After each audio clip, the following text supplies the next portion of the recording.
Ladies and gentlemen, my name is TotalBiscuit. Are you aware that Quake is very much still alive? Indeed. It actually ended up on Steam, surprisingly enough.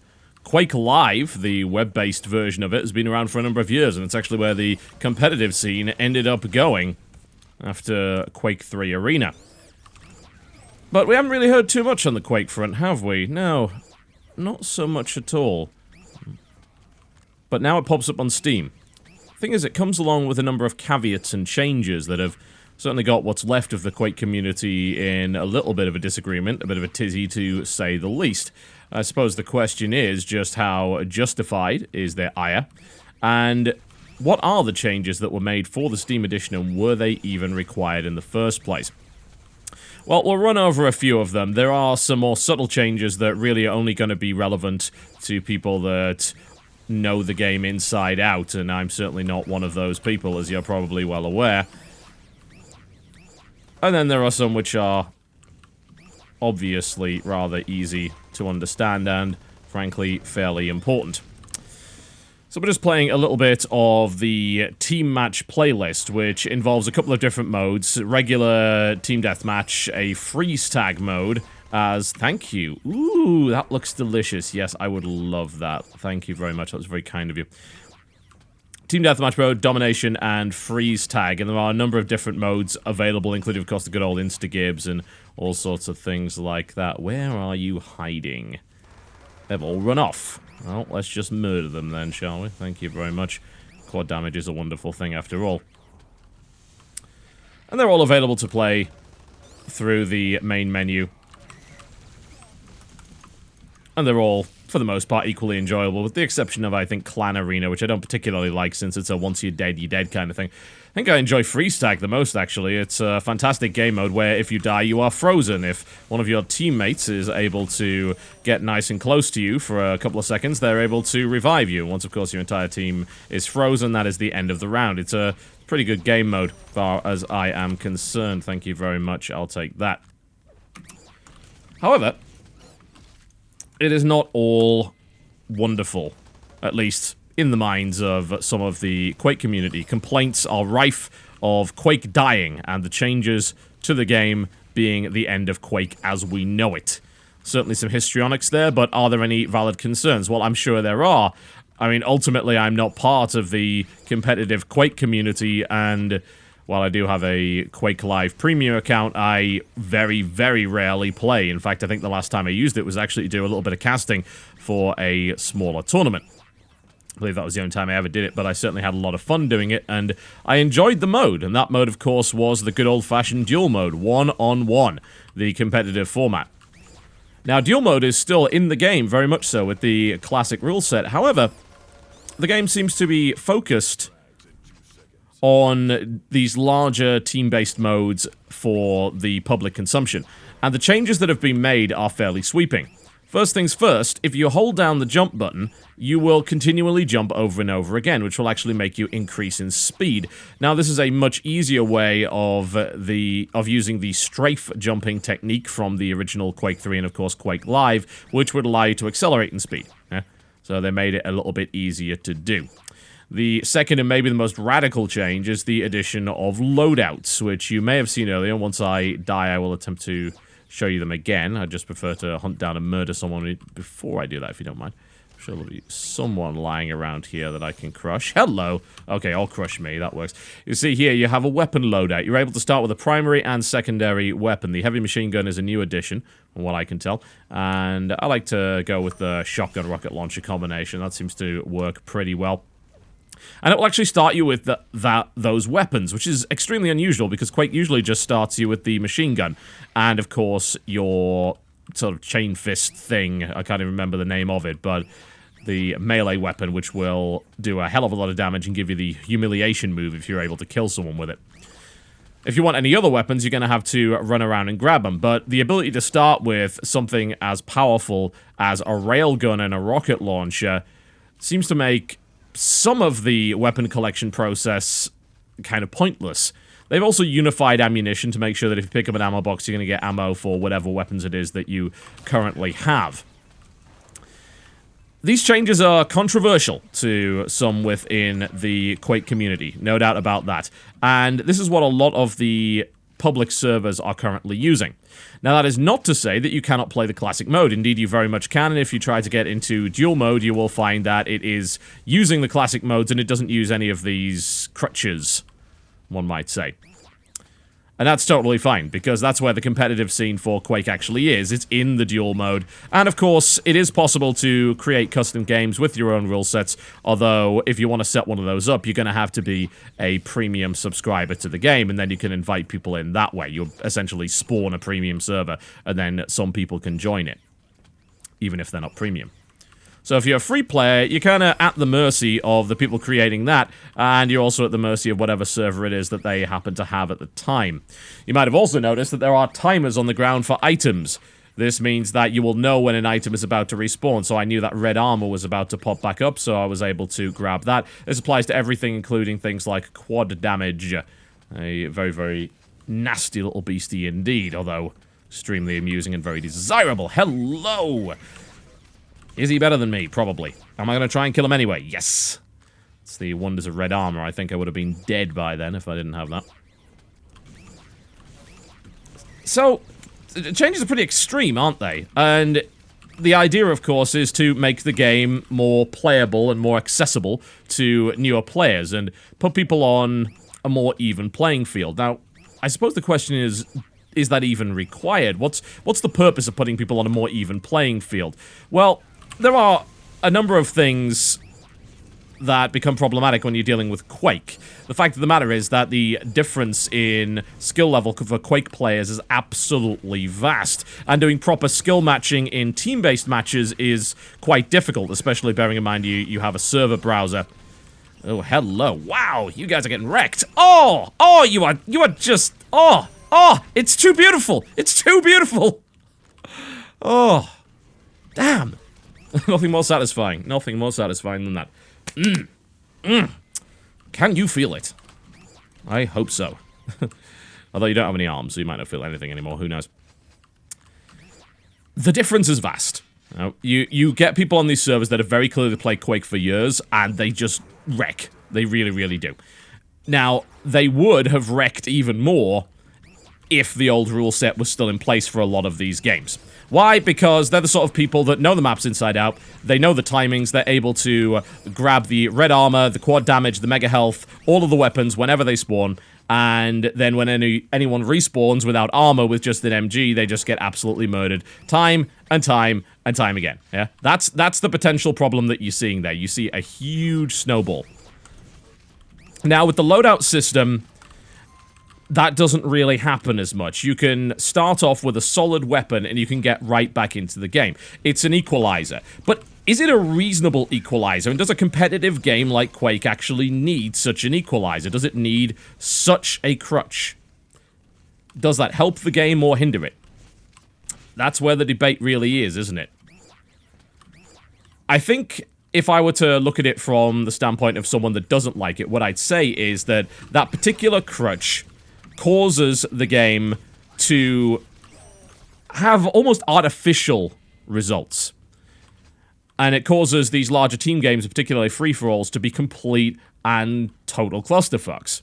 Why? Because you start off with a very powerful weapon, you spawn, and you get right back into it, and you just start opening fire on whatever comes in your general direction. There is no build-up. You don't have to go around, find some armor, and find some weapons, and try and avoid engaging up until that point.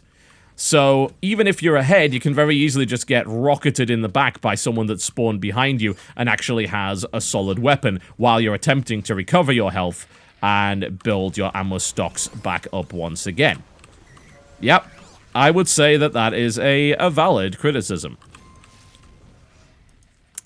On the other side, however, as I mentioned earlier, it does mean that a lot of the newer players have something of a fighting chance when they get back into the match having been destroyed by someone who is quite clearly a hell of a lot better than they are. Ouch.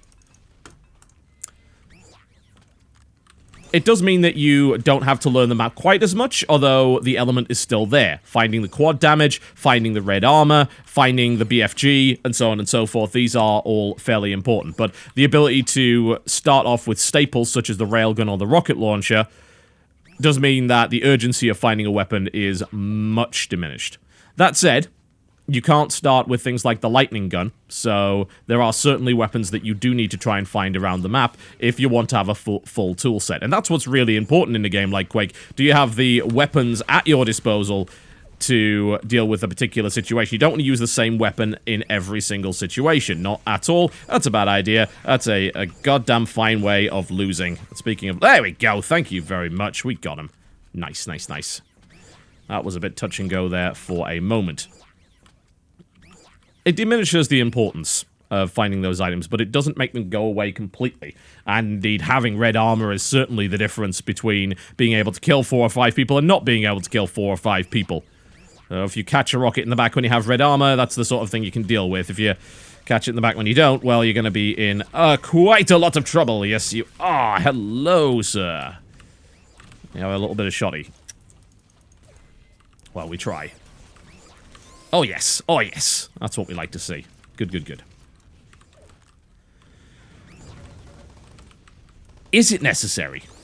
Were those changes required? I think here's the argument that purists will make. Right? The launch on Steam was supposed to make the game more popular, which, of course, it did. Being on the front page of Steam alone is something which boosts the popularity of any game. Any game. And I've made this argument time and time again. The storefront serves as a promotional tool, whether it likes it or not. However, is that enough to keep people playing? I think they were very concerned with the new user experience. Very concerned. And they were concerned that people would jump on, get absolutely destroyed time and time again, and then never come back. So they created a new rule set. And in some ways, that rule set is very helpful. The ability to move at a decent speed without having to learn strafe jumping techniques, but simultaneously having to learn the maps, because just holding down the spacebar is not going to keep your momentum up, yeah? Because you bump into walls. You need to learn your routes. You need to be particularly careful with your movement if you want to keep up maximum speed, and as a direct result, make yourself harder to hit. So it's not like they took all of the difficulty out of that. Absolutely not. But they did take a degree of the difficulty out of it. Well, I thought I was hot with the railgun. I was horribly mistaken. I'm actually terrible with the railgun. Just awful. Well, I think I'm out of rockets. Oh, maybe, maybe not. I used to do better. This guy's far ahead now. I don't like that. Not at all. Ouch, ouch, ouch, ouch, ouch. There we go. Have some of that. That's what we like to see. And we could do with a little bit of health and armor. That would actually be just lovely. There we go. Oh, yeah. Almost. Almost. What about the weapon loadout system? It takes away a lot of the elements of finding weapons on the map, which is, of course, part of the learning curve, but simultaneously, it allows you to start off and get right back into the action without feeling like you are ludicrously underpowered. But you are still underpowered. I think the biggest difference is, one, the lack of weapon variety that you have at your disposal. You can't pick a loadout that's good for every situation with just 2 weapons. That's not going to do the job. And secondly, you spawn without armor, which makes you a hell of a lot more vulnerable than someone that's stayed alive and is running around and collecting all of the armor pickups. Not to mention things, of course, like quad damage and getting hold of nasty stuff like the BFG on certain maps. And I think it is disingenuous to suggest that it makes the game completely and totally meaningless because of the power that you can have on spawn while completely ignoring the effects of things like armor. That seems unreasonable to me. It does take away an element of learning the maps, but in order to be truly good, you still need to do that. It's maybe a little bit too much of an equalizer because people who should be going maybe 30-1 are going 30-10 because some bastard caught them in the back. Yeah. It's possible. I can see that happening, although I've still seen people do some absolutely absurd things in these game modes and be obviously incredible at it and not get caught out by someone who's clearly worse than them in a straight-up 1v1. Sure, you can get shot in the back, but that was going to happen anyway, right? That was absolutely going to happen anyway. And is the game still fun? Well, yes. I mean, the core of the game is very much still there. The fast-paced, twitch-based, aim-based combat. And, of course, learning the levels is so incredibly important. It's still important, even with the changes. So far, bearing in mind that I'm very much a casual Quake player, I don't really disapprove of these changes as of yet. In fact, I'm having a decent amount of fun with some of the game modes. And it's nice to be able to start with a couple of weapons, just to make sure that I'm not going to run right into someone that is fully equipped and get absolutely destroyed. It's not too shabby. And the game is still fast, it's still fun, it's still frankly vital. There are actually so few games that do what Quake Live currently does, and that's shocking to me. It really is. I think it really comes down to a business model issue. And don't get me wrong, Quake Live is certainly not perfect, and I think the business model is maybe some of the most baffling components of it. It surprises me so much when I look at the business model and think, what is this? Why do I have a Quake Live Pro subscription? I barely see the reason for it. I can still play on regular servers without it. Okay, I can't spawn these various different modes and rule sets, but I ultimately don't really feel the need to. The standard rule sets and playlists are absolutely fine for me, and if I want to join one of the fancy ones, if I have a friend that has a Quake Pro sub, then I could just do that anyway. The classic modes very much still exist, and they're very much still playable, and if you are interested in the competitive side of things, then there's nothing stopping you playing dual mode in the classic style, just like you always did. The question is this change in rule set harmful? Is it going to discourage people from getting involved in the classic competitive rule set? More to the point, did we need anything else to discourage people? Were they already pretty damn discouraged as it was? And frankly, I would say, yeah, they were. Quake was not doing particularly well before its release on Steam, with anywhere between 100 and 500 concurrent players, based on the information that was given to me by a couple of sources. That was not a brilliant start, was it? Not at all, not at all. That's not very good, and now, of course, there are thousands thanks to the Steam release, which is great. You know, it's good to see people playing and enjoying the game again. Will some of them get involved in the competitive side of things? Well, certainly, I would hope so. Is there a justification for saying that dumbing down the rule set is going to discourage people from playing competitively? I don't know about that, because there are plenty of competitive games that have easier modes, and they seem to be doing just fine competitively. When I read things like saying, oh, well, you know, this is going to kill the competitive scene because people are not going to play the competitive modes, and then I see Dota and League of Legends, all of which have multiple non-competitive modes, doing just fine, I have to express a little bit of doubt. Let's take something close to my heart, for instance, when it comes to esports. Let's have a little bit of a think about StarCraft 2. Would StarCraft 2 do worse competitively if there were easier modes for people to get involved in? No, because there already are. Things like mono battles and things like Nexus Wars are very popular. They maintain some semblance of StarCraft, but they take a lot of the complexity out of it. And one of the most popular modes in Brood War for casual players was Big Game Hunters, which took most of the economy element out of the game. And no one was complaining about the Korean scene dying from that, certainly. Big Game Hunters did not kill a damn thing, thank you very much.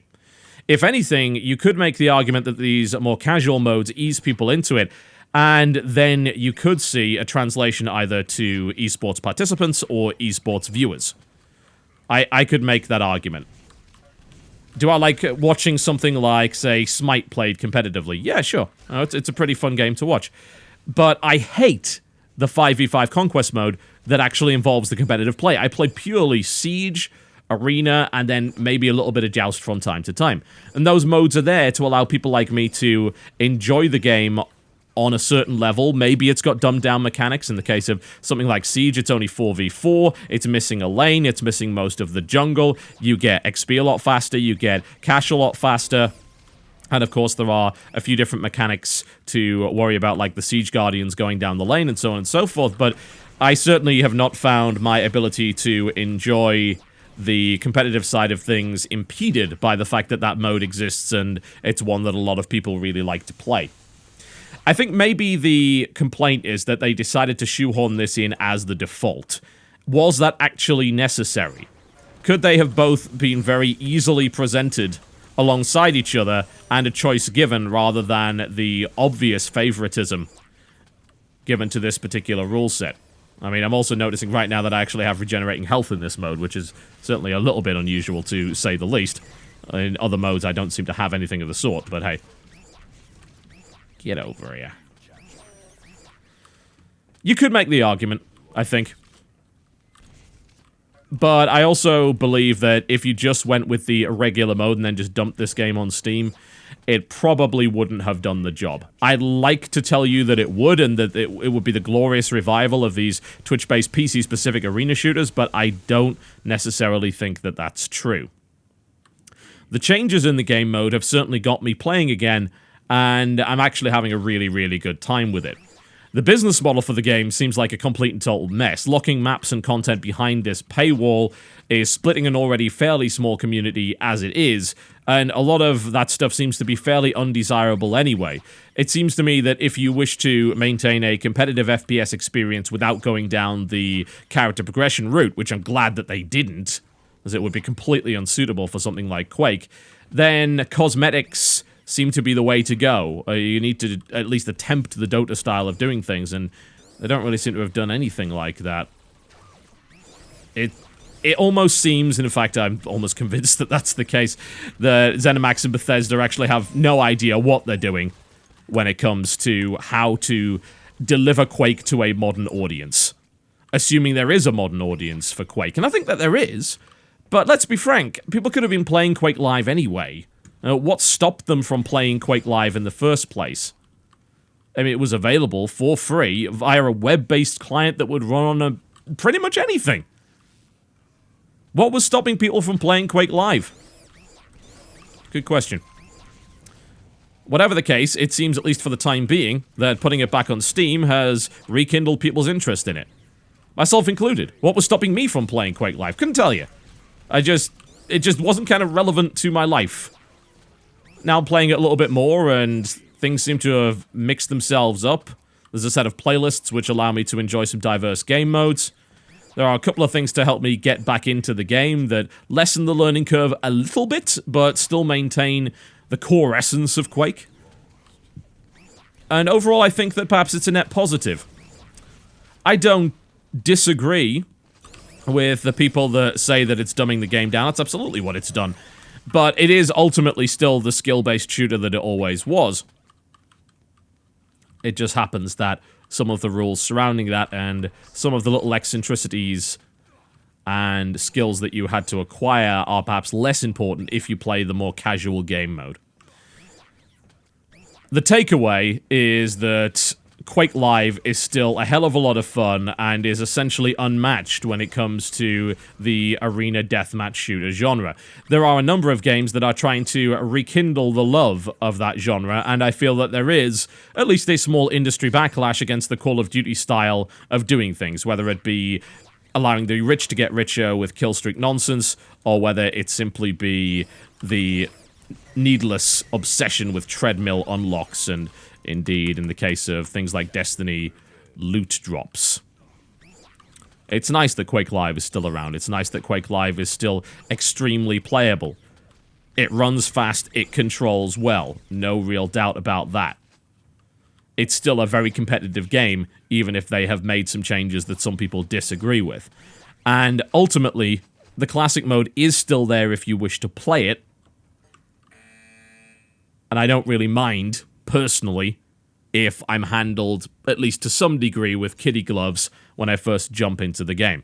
That doesn't decrease my enjoyment of the experience, and I don't think it makes me any less interested in Quake Live competitive esports either. Quake Live's still a hell of a lot of fun, as far as I'm concerned, and it is ultimately free, and frankly, with its ridiculous business model at the moment, you're probably not going to subscribe to it anyway, so I wonder how long it's even going to be around in the first place. But as it stands, it seems like Quake Live is worthy of another shot. And you may disagree with some of the changes, but it is ultimately still Quake.